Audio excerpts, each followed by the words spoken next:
Hello everyone, this is Laura. I'm blogging with HealthyPlace for their Surviving Mental Health Stigma blog. I realized that I forgot to make a video for either of my last two blogs, so here's one for this one, and I think it's a pretty good topic to discuss anyway. It's kind of in response to another blog that I read.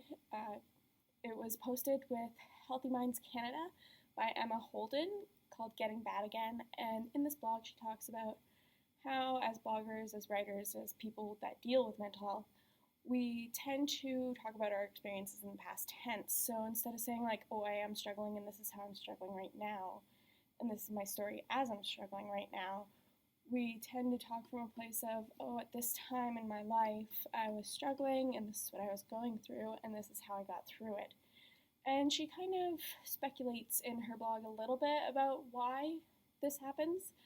But in my blog, I wanted to discuss it a bit more because I think there are two main reasons why this happens.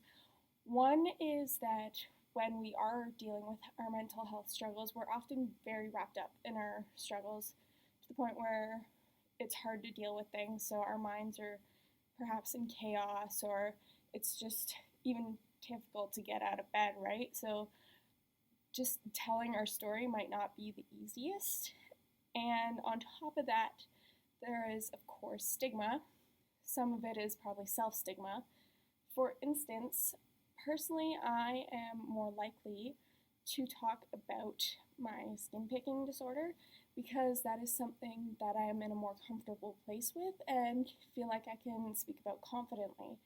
Whereas with my depression, it's something that I'm still going through, something that I still struggle with, so it's kind of hard to sort out my thoughts in a way that I can, effectively tell my story. And at the same time, just that stigma feels even more strong when we're dealing with our own struggles. For instance, say I'm at work and I'm having a tough day.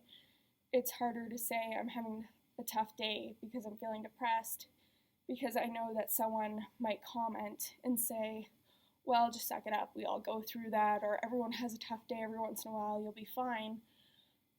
And I guess to some degree that gets into my head, and I start almost believing that stigma too, and thinking, yeah, I should just suck it up, and I should be able to get through it like a normal human being, like a grown adult.